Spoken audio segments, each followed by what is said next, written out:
really don't know how to intro this. We're gonna have a story time today, and the story I'm gonna talk to you guys about today is my New Year's Eve plans. So yeah, New Year's is come and gone, and we're moving on with our lives now. But I just can't really get this story out of my head. I have to share it with somebody. So today I'm going to tell you a little story. I went to Tennessee with my friends. We road tripped there and we went to visit the Bash on Broadway event, which is kind of like the New Year's Eve event in New York, but in Tennessee, in Nashville.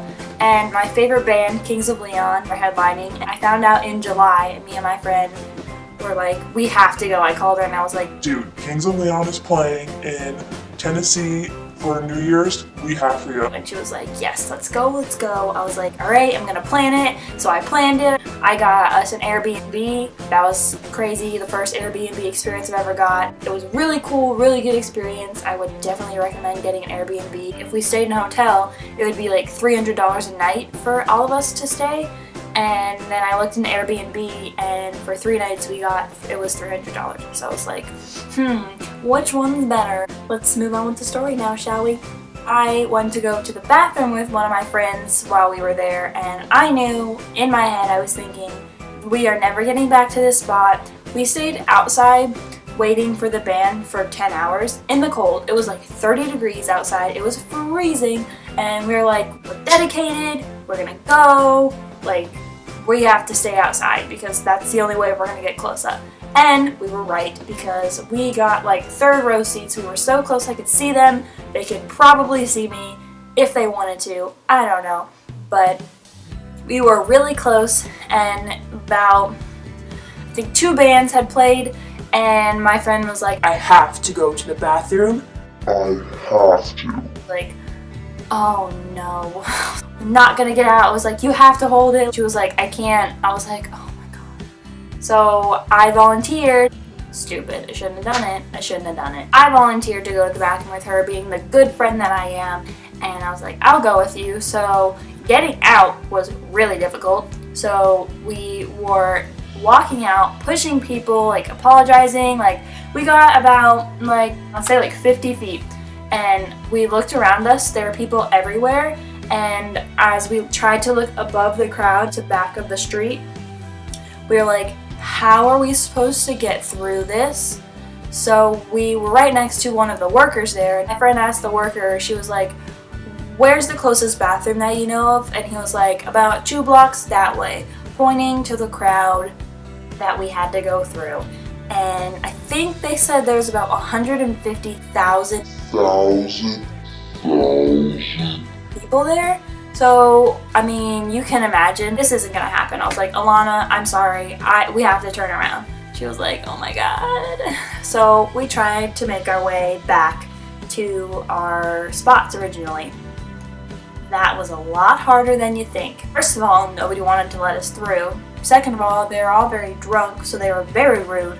And third of all, it was just basically impossible with the amount of people that were there. We were pushing people, apologizing. People were saying, if you were sorry, then you wouldn't have pushed through us in the first place. You would stay in the back. But we were like, I don't want to tell you. Our friends are up there. We're gonna go up there. Sorry. Pushed our way through, get a few rows up, and then we run into these 2 ladies.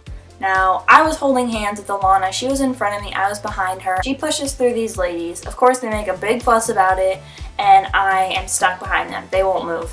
So I'm holding her hand. She's in front of them, and she's pulling at me, yelling at me, telling me to let go of her hand. And I was like, why is she doing that? I will tell you why in a second. It's like, okay. And so I let go, and I got stuck there. She gets through. I'm stuck standing behind these middle-aged women who are yelling at me, telling me that I'm not getting through. They're telling me that I'm stupid, and they're telling me that, like, this and that, and saying I'm never getting through, stop pushing them, did I really think this was gonna work? I don't care where your friends are, being so rude, so, like, unnecessary. All they had to do was move over 1 foot, and I could have squeezed by them. They just didn't want me to do it. So I was stuck behind them, and I was getting pushed, and the lady that was being the rudest to me turns to me and goes, are you really pushing me right now? Is this really happening? Are you fucking kidding me? Oh my god. I'm not doing anything. Like, people are pushing me. It's not me. And she was like, oh, give me a break. Oh my god. So I start crying because I was like, I don't know where my friend went. I'm by myself. I have no idea where they are. Their phones aren't on. Like, what am I gonna do? The guy next to me goes, Did you lose your friend? yeah, she just went that way and I have to get up there.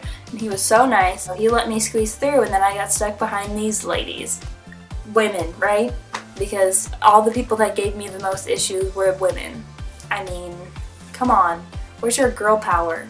Jeez. So I was stuck behind these ladies, and I tried to be as nice as I could about it because I understand being in a concert so packed, you're gonna get pissed when someone's like pushing by you and stuff. So I tried to apologize. People were not hearing it. It didn't matter, whatever. Tap this lady on the shoulder and I go, sorry, my friend you just saw walk by. I have to go catch up to her, like blah blah blah. And she was like, you can try, but I can't move. The song ends, whatever song was playing at the point, and there's a little space between her friend and this guy. So I squeeze through and I just like push through, and her friend makes this big commotion like I freaking killed her firstborn child, but I didn't. I literally just pushed through her, and she turns to her friend and is like, what the heck? And her friend is like, just let her stupid ass through. I was like, oh my god. But eventually I saw my friend and I yelled for her, and then she met this guy who was like super nice and great. Probably wouldn't have made it back to our friends without him. But he we held on like a train, and he like pushed through people, and we would walk through. People were giving us dirty looks, but we did not care as long as we were back with our friends. So that was nice. Little did I know, I talked to my friend after the concert, and she said that when she was yelling at me to let go of her hand, I didn't know at the time that lady and her friend, who made this like big ordeal about me getting in front of them, was threatening to mace my friend Alana. Did not know that. That is insane. Like, that's crazy. I can't believe that somebody would do that just because they were pushing in front of a concert. After all that happened, there's definitely more that I have not said, but this is going to be an extremely long video. But after that happened, the concert was great, the music was amazing, the band was awesome as ever. This is my third time seeing them. They're my favorite band. They put on the best show. If you're ever thinking about going to a Kings of Leon show, please go. Leaving was crazy because there were so many people. We took an Uber, so we ended up waiting for an Uber afterwards for about 2 hours. Not fun. Again, one of those things where it's like, it's great to have happened once in my life, but I will never do it again because it is so crazy. Only for Kings of Leon. So I hope you guys enjoyed this video, and if you want anything else from me, let me know down below. Follow me on my social medias if you want to. You don't have to. Whatever. If you feel so inclined. Thanks for watching. I will see you guys later. Bye!